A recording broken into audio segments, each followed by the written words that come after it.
നമുക്ക് വീട്ടിൽ വളരെ പെട്ടെന്ന് തന്നെ തയ്യാറാക്കി എടുക്കാൻ പറ്റുന്ന ചിക്കൻ സ്പാഗറ്റിയുടെ വീഡിയോ ആണ് കേട്ടോ ഞാനിന്നിവിടെ കാണിക്കുന്നത്.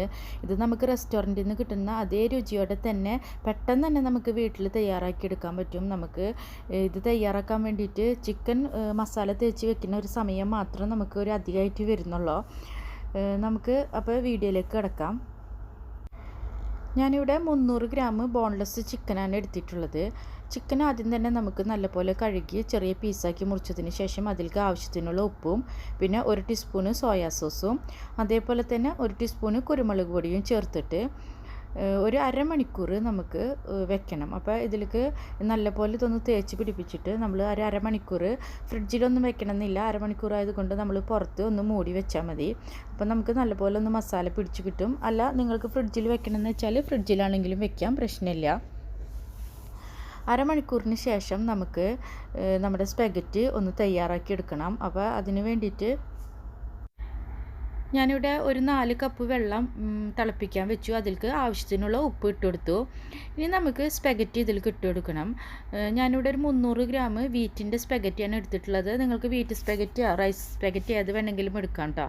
ഇനി നമുക്ക് ഇതിലേക്ക് ഈ സ്പാഗറ്റി മുഴുവൻ മുങ്ങത്തക്ക വിധത്തിൽ ഒന്ന് ഇട്ട് കൊടുക്കണം. അതിനുശേഷം നമ്മൾ ഈ വെള്ളം തിളച്ചുകൊണ്ടിരിക്കുമ്പോൾ തന്നെ ഒന്ന് ഇളക്കി കൊടുക്കണം. ഇടയ്ക്കൊന്ന് ഇളക്കി കൊടുക്കണം, എപ്പോഴും ഇളക്കി കൊടുക്കണ്ട, ജസ്റ്റ് ഒന്ന് ഇടയ്ക്കൊന്ന് ഇളക്കി കൊടുത്താൽ മതി. അങ്ങനെ ഒരു 10-12 മിനിറ്റിനുള്ളിൽ നമുക്ക് ഇത് തയ്യാറായി കിട്ടും. ഒരു 12 മിനിറ്റൊക്കെ കഴിഞ്ഞാൽ നമുക്കിത് വെള്ളമൊക്കെ ഒന്ന് ഊറ്റിക്കളയാം. അപ്പോൾ നമുക്കിതൊരു അരിപ്പയിലേക്ക് ഒഴിച്ചു കൊടുത്താൽ ഇത് വെള്ളമൊക്കെ ഫുള്ള് പോയിക്കോളും. കണ്ടിന്യൂസ് ആയിട്ട് ഇങ്ങനെ ഇളക്കി കൊടുക്കൊന്നും വേണ്ട കേട്ടോ. 1-2 വട്ടം ഒന്ന് ഇളക്കി കൊടുത്താൽ മതി. അപ്പോൾ നമ്മുടെ സ്പാഗറ്റി ഇവിടെ 10-12 മിനിറ്റിനുള്ളിൽ റെഡി ആയിട്ടുണ്ട്. ഇനി നമുക്കിത് ഒരു അരിപ്പയിലേക്ക് ഇട്ട് കൊടുക്കുക. അതിനുശേഷം വേണം നമുക്ക് നമ്മളുടെ ചിക്കനൊക്കെ ഒന്ന് തയ്യാറാക്കി എടുക്കാനായിട്ട്. അപ്പോൾ നമ്മളിതൊന്ന് മൂടി വയ്ക്കുക. ഇനി നമുക്ക് മറ്റൊരു പാൻ സ്റ്റവിൽ വെച്ചിട്ട് വേണം അതിൽ നമ്മൾ മസാല തേച്ച് വെച്ചിരിക്കുന്ന ചിക്കന് തയ്യാറാക്കി എടുക്കാൻ വേണ്ടിയിട്ട്. അപ്പോൾ നമ്മൾ ഒരു പാനിൽ ഒരു 25 ഗ്രാം ബട്ടർ ഇട്ട് കൊടുത്തു. ഇനി നമുക്ക് ഈ ബട്ടറിലേക്ക് വേണം ചിക്കൻ ഇട്ട് കൊടുക്കാനായിട്ട്. അപ്പോൾ ബട്ടർ ഒന്ന് മെൽറ്റായി കഴിഞ്ഞാൽ നമുക്ക് തയ്യാറാക്കി വെച്ചിരിക്കുന്ന ചിക്കൻ ഇട്ട് കൊടുക്കാം.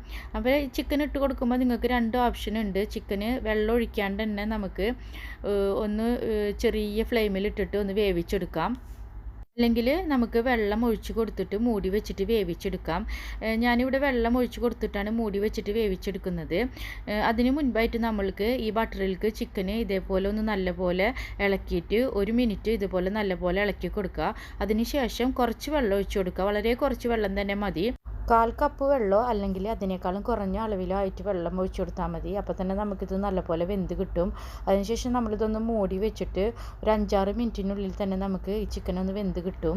മൂടി വെച്ചിട്ട് ഈ വെള്ളം ഒന്ന് വറ്റുന്നോട് കൂടിയിട്ടുണ്ടെങ്കിൽ നമ്മളുടെ ചിക്കൻ ഇവിടെ റെഡി ആയിട്ടുണ്ടായിരിക്കും. എനിക്ക് എപ്പോഴും സ്പാഗറ്റി തയ്യാറാക്കുമ്പോൾ ഇങ്ങനെ കുറച്ച് വെള്ളം ഒഴിച്ചിട്ട് വേവിച്ചെടുക്കുമ്പോഴാണ് കൂടുതൽ ടേസ്റ്റ് തോന്നാറ്. അതുകൊണ്ടാണ് ഞാൻ അങ്ങനെ ചെയ്യുന്നത്. അപ്പോൾ വെള്ളം ഒഴിച്ചിട്ട് വേവിക്കാൻ ഇഷ്ടമില്ലാത്തവർ ഈ ബട്ടറിൽ തന്നെ ഇട്ടിട്ട് ഒന്ന് വേവിച്ചെടുക്കുക.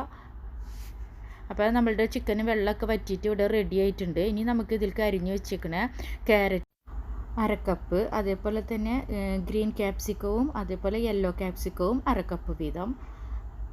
നിങ്ങൾക്ക് ഇഷ്ടപ്പെട്ട വെജിറ്റബിളൊക്കെ ചേർക്കാം. ബീൻസ് ചേർക്കാം, അതേപോലെ തന്നെ ഗ്രീൻ പീസ് വേണമെങ്കിൽ ചേർക്കാം. നമ്മളുടെ ഇഷ്ടത്തിനനുസരിച്ച് ഏതൊക്കെ വെജിറ്റബിൾ വേണോ അതൊക്കെ നമുക്ക് ചേർക്കാം. അതിനുശേഷം ഇതൊന്ന് നന്നായിട്ട് കൊടുക്കുക. ഈ വെജിറ്റബിളൊന്നും ഓവർ കുക്കാവണ്ട, ഒന്ന് വെന്ത് കിട്ടിയാൽ മതി. ഓവർ കുക്കായി കഴിഞ്ഞാൽ ഇത് ടേസ്റ്റ് ഉണ്ടാവില്ല, അതേപോലെ തന്നെ ഇതിൻ്റെ കളറൊക്കെ പോകും. അതുകൊണ്ട് തന്നെ നമ്മൾ ഈ ക്യാപ്സിക്കൊക്കെ ഒന്ന് ജസ്റ്റ് ഒന്ന് വെന്ത് കഴിഞ്ഞാൽ ഇനി നമുക്ക് ഇതിലേക്ക് 2 ടീസ്പൂണ് ടൊമാറ്റോ കെച്ചപ്പ് ഒഴിച്ചെടുക്കുക. പിന്നെ ഒറിഗാനോ വേണമെന്നുള്ളവർക്ക് ഈ സമയത്ത് ഒറിഗാനോ ഒരു 1/2 ടീസ്പൂണ് ചേർത്ത് കൊടുക്കാം. അതിനുശേഷം നമ്മളുടെ സ്പാഗറ്റി നമുക്ക് ഇതിലേക്ക് ഇട്ട് കൊടുക്കാം. ഇനി ഞാനിതിലേക്ക് മസാലപ്പൊടികളോ കുരുമുളക് പൊടികളോ ഒന്നും ചേർക്കുന്നില്ല. കാരണം എന്താണെന്ന് വെച്ചാൽ 1 ടീസ്പൂൺ കുരുമുളക് പൊടി ഇട്ടിട്ടാണ് നമ്മളുടെ ചിക്കൻ മസാല തയ്യാറാക്കിയിട്ടുള്ളത്. അപ്പം നമുക്ക് ഇനി ഇതിലേക്ക് എരിവിൻ്റെ ആവശ്യമൊന്നുമില്ല. പിന്നെ കൂടുതൽ എരിവ് വേണമെന്നുള്ളവർക്ക് വേണമെങ്കിൽ മീറ്റ് മസാല ഒരു 1/2 ടീസ്പൂൺ ചേർക്കാം. അതിനുശേഷം ഇത് നല്ലപോലെ നമ്മളൊന്ന് മിക്സാക്കി കൊടുക്കുക. ഓവർ മിക്സാക്കി കഴിഞ്ഞിട്ട് ഇത് വല്ലാണ്ട് ഉടയും. അപ്പോൾ അധികം മിക്സാക്കരുത്. നമ്മൾ ഒന്ന് ചെറുമാതിരി തന്നെ മിക്സാക്കിയിട്ട് എടുക്കുക. അതിനുശേഷം നിങ്ങൾക്ക് ഇത് ഇഷ്ടപ്പെട്ട സോസിൻ്റെ കൂടെ സെർവ് ചെയ്യാം. അപ്പോൾ നമ്മളുടെ ടേസ്റ്റി ചിക്കൻ സ്പാഗറ്റി ഇവിടെ തയ്യാറായിട്ടുണ്ട്. അപ്പോൾ എല്ലാവരും ട്രൈ ചെയ്യണം, ഇതെല്ലാവർക്കും ഇഷ്ടപ്പെടും. അതുപോലെ തന്നെ ചിക്കൻ ചേർക്കാൻ ഇഷ്ടമില്ലാത്തവരാണെങ്കിൽ നമുക്ക് ചിക്കൻ ചേർക്കണ്ട, നമുക്ക് ഇഷ്ടപ്പെട്ട വെജ് മാത്രം ചേർത്തിട്ടും നമുക്ക് തയ്യാറാക്കി എടുക്കാം. അതേപോലെ തന്നെ നമുക്ക് ഈ ബോൺലെസ് ചിക്കൻ ഇങ്ങനെ ചെറിയ പീസാക്കി ചേർക്കുന്നതിന് പകരം നമുക്ക് കീമ വെച്ചിട്ടും ചെയ്യാം. ചിക്കൻ്റെ കീമ വെച്ചിട്ടോ അല്ലെങ്കിൽ മട്ടൻ കീമ വെച്ചിട്ടോ നമുക്ക് ചെയ്യാം. ഇത് വളരെ ടേസ്റ്റിയാണ് അതേപോലെയൊക്കെ ചെയ്തെടുത്തിട്ടുണ്ടെങ്കിൽ. അപ്പോൾ ഇതെല്ലാവരും ട്രൈ ചെയ്യണം, എല്ലാവർക്കും ഇഷ്ടപ്പെടും, എനിക്ക് ഷുവറുണ്ട്. അപ്പോൾ വീഡിയോ കണ്ടതിനും ഇതുവരെ സപ്പോർട്ട് ചെയ്തതിനും ഒരുപാട് താങ്ക്സ് ഉണ്ട്. വീണ്ടും നമുക്ക് അടുത്ത വീഡിയോയിലൂടെ കാണാം.